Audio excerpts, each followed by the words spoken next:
Assalamu alaikum wa rahmatullahi wa barakatuh, chers frères et sœurs. Aujourd'hui, nous allons parler d'un sujet qui concerne chaque être humain, un événement inévitable, redouté et majestueux, le jour du jugement.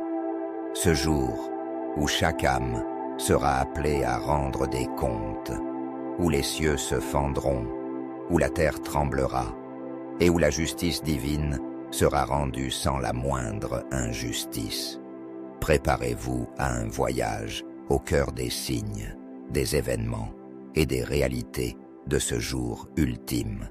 Restez bien avec nous, car ce qui va suivre est d'une importance capitale. Mais, avant de continuer, un petit rappel.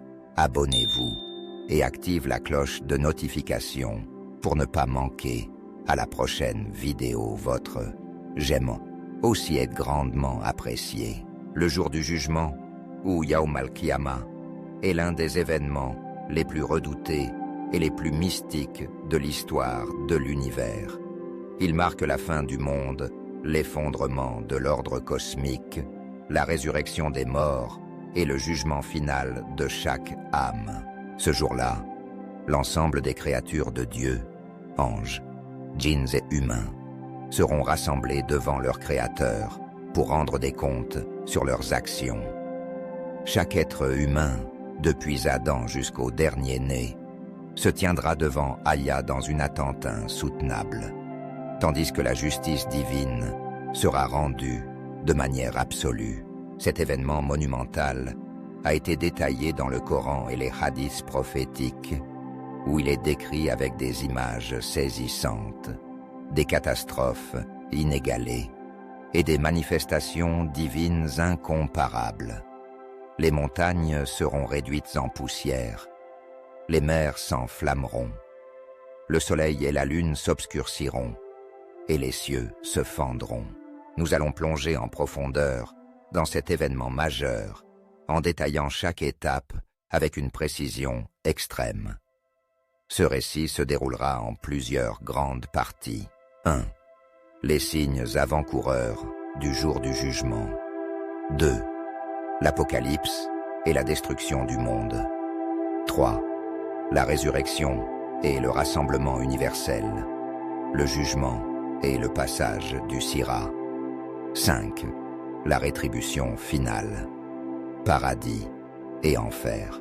Avant que le jour du jugement ne se produise, Allah, dans sa sagesse infinie, a décrété une série de signes destinés à avertir l'humanité. Ces signes sont divisés en deux grandes catégories. 1. Les signes mineurs, qui se manifestent progressivement au fil du temps et qui annoncent la dégénérescence de la société humaine. 2. Les signes majeurs, qui marquent un changement radical et irréversible du monde et précèdent immédiatement la fin des temps. Les signes mineurs sont des événements qui, bien qu'inquiétants, ne bouleversent pas immédiatement l'ordre naturel. Ils se manifestent sur une longue période, souvent de manière subtile, et constituent un avertissement aux générations successives. L'un des signes les plus alarmants de la fin des temps est la disparition progressive du savoir religieux et l'expansion de l'ignorance. Les érudits mourront et leur place sera prise par des individus ignorants qui donneront des fatwas erronés. Le Coran sera récité abondamment, mais sans compréhension ni application. Il sera lu comme un simple texte, sans méditation sur son sens. Les mosquées seront pleines de fidèles, mais vides de sincérité et de foi véritable. Le prophète Mohammed a dit « Allah ne reprendra pas la science en l'arrachant aux gens, mais il la reprendra en faisant disparaître les savants. Lorsque plus aucun savant ne restera, les gens prendront pour guide des ignorants qui seront interrogés, donneront des fatwas sans science, s'égareront et égareront les autres, rapporté par Al-Bukhari et Muslim. Cela signifie que l'islam sera de plus en plus mal compris et déformé. ouvrant la voie à des dérives et des innovations religieuses. Bida, une autre caractéristique marquante des derniers temps, sera la corruption morale et la perte des valeurs. L'adultère et la fornication deviendront monnaie courante, et ceux qui s'y opposeront seront moqués. La consommation d'alcool et de drogue se généralisera, détruisant des vies et des familles entières. Les valeurs morales seront inversées, les menteurs seront élevés, tandis que les véridiques seront méprisés. Le prophète a dit, « Parmi les signes de l'heure, il y aura la généralisation de la fornication et de l'ivresse. » Rapporté par Al-Bukhari. Cela montre que l'humanité sombrera dans une déchéance morale sans précédent, s'éloignant toujours plus de la spiritualité. Le prophète a prédit que les derniers temps seront marqués par une domination de tyrans et d'injustice. Les dirigeants seront des despotes, gouvernant par la force et la corruption.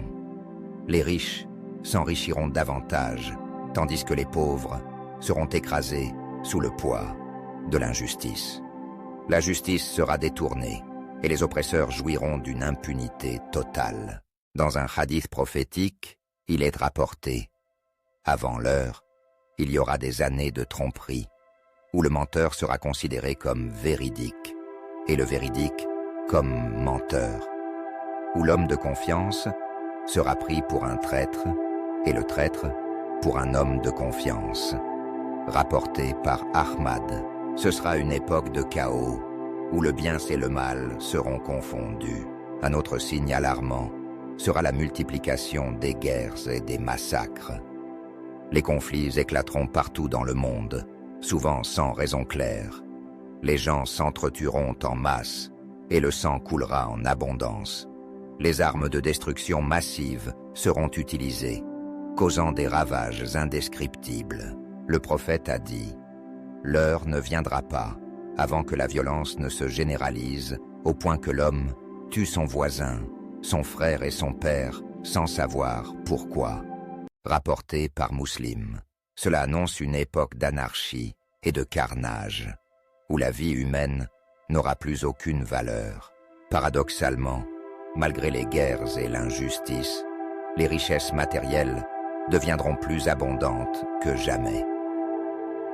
L'argent coulera à flot, mais les cœurs seront vides de foi. Le luxe et l'opulence seront courants, mais les âmes seront tourmentées. La quête des biens matériels prendra le pas sur la quête de la connaissance spirituelle. Le prophète a dit « Viendra un temps où l'argent coulera à flot, mais personne ne voudra le prendre. » Rapporté par Al-Bukhari. Cela montre que l'abondance matérielle ne compensera pas le vide spirituel qui caractérisera les derniers jours.